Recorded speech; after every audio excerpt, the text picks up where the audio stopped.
Gorni, ¿cómo afectan la presencia de fábricas y ruidos molestos al valor de las propiedades de una zona?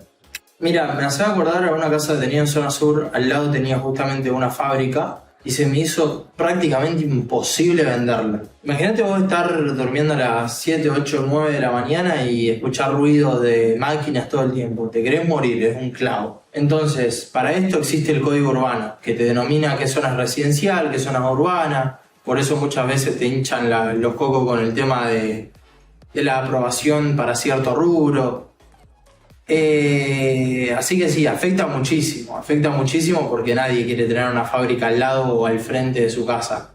El tema de los camiones, el tema, digamos, de los ruidos, son cosas que afectan demasiado. Y eso, lógicamente, no te permite vender muchas veces tu propiedad, por ende la deprecia, porque para que te la compren la tenés que mandar más barata. Entonces sí, el código urbano te dice qué zona es industrial, qué zona es residencial, qué zona es rural, justamente para evitar este tipo de cosas y que estos mundos no se entrelacen entre sí porque no es bueno.